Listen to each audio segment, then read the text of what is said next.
Selamat pagi semua, jumpa lagi dengan saya Roni Lee di Sarapan, Sapaan Renungan Penuh Harapan. Shalom Bapak Ibu Saudara yang dikasihi oleh Tuhan Yesus, rekan-rekan pemuda, rekan-rekan remaja, dimanapun Saudara berada pada hari ini. Saya yakin penyertaan Tuhan, kasih daripada Allah itu ada pada kita. Biarlah kiranya hati kita tetap melihat kepadanya. Saudara, pada hari ini saya ingin membagikan satu bagian firman Tuhan dari 1 Korintus 13 ayat yang keempat, yang demikian bunyinya.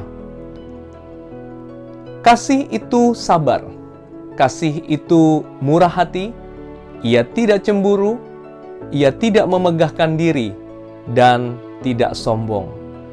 Saudara, saya yakin pada saat kalimat ini berbunyi, kasih itu sabar, kasih itu murah hati, kita paham, saudara, apa maksudnya. Memang betul orang yang punya kasih adalah orang yang hatinya sabar. Orang yang punya kasih adalah orang yang murah hati. Tetapi apa maksudnya, saudara, ketika firman Tuhan ini berkata, orang yang punya kasih itu tidak cemburu? Bukankah ada yang berkata bahwa cemburu itu tandanya cinta? Lalu apa artinya? Kalau orang mempunyai kasih, ia tidak cemburu. Saudara, kalau kita perhatikan dengan detail ayat tadi, saudara, kata tidak cemburu itu diparalelkan dengan kata tidak memegahkan diri dan tidak sombong. Saudara, apa yang dilakukan oleh orang yang memegahkan diri dan orang yang sombong?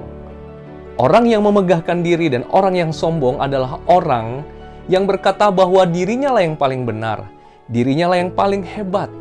Saudara, orang yang memegahkan diri dan orang yang sombong, pusat hidupnya adalah dirinya. Nah, saudara, sekarang coba kita memperhatikan orang yang cemburu. Saudara, pada saat saya cemburu, siapa yang paling penting?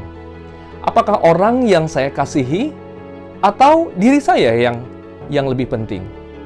Saudara, kalau kita mau jujur, kecemburuan itu seringkali diakibatkan kita lebih mementingkan diri kita.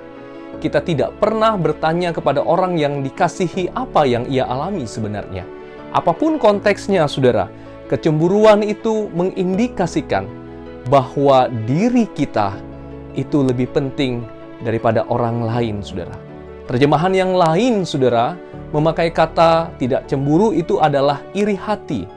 Sama bukan? Orang yang iri hati, orang yang hanya mementingkan dirinya sendiri. Dirinya lah yang jadi pusat, saudara. Jadi waktu kita cemburu, siapa yang paling penting? Diri kita. Jadi cemburu, mementingkan diri sendiri. Dan orang yang sombong, orang yang memegahkan diri, adalah orang-orang yang egosentris. Ini tentu berbeda sekali ketika dikatakan, kasih itu sabar, kasih itu murah hati. Saudara, bisa jadi saudara orang yang kita kasihi melakukan kesalahan sehingga mungkin menyakiti hati kita. Tetapi orang yang punya kasih adalah orang yang sabar. Orang yang berani keluar dari dirinya dan mengasihi orang lain. Orang yang berani tidak mementingkan dirinya tetapi melihat kepada orang lain. Saudara, itulah yang ingin dikatakan oleh firman Tuhan. Waktu kita memiliki kasih, kita menjadikan orang lain lebih penting daripada diri kita. Saudara, dalam beberapa hari kita akan merayakan hari kasih sayang, hari Valentine's Day, dan juga kita akan merayakan Imlek bagi teman-teman yang merayakan. Mari saudara, kita mempraktekkan hal ini. Meski mungkin kita tidak akan bisa bertemu dengan keluarga seperti biasanya, tapi mari kita wujudkan, kita ekspresikan, saudara, kasih kita dengan murah hati. Tanpa harus kemudian berharap apa yang mungkin akan kita terima dari orang tersebut.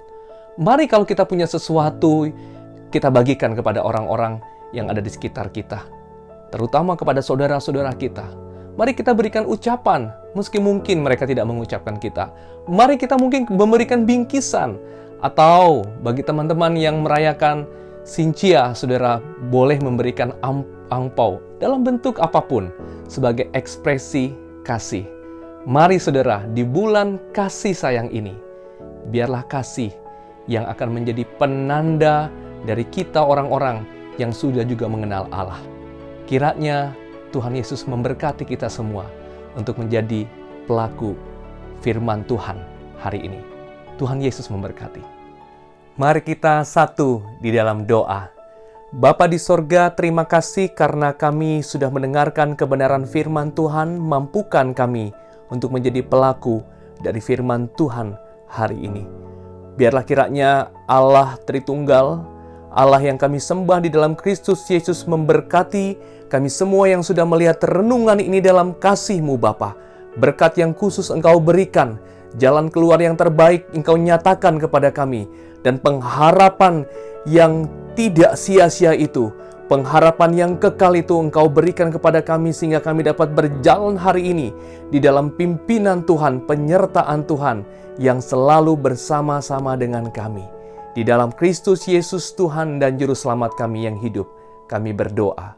Amin.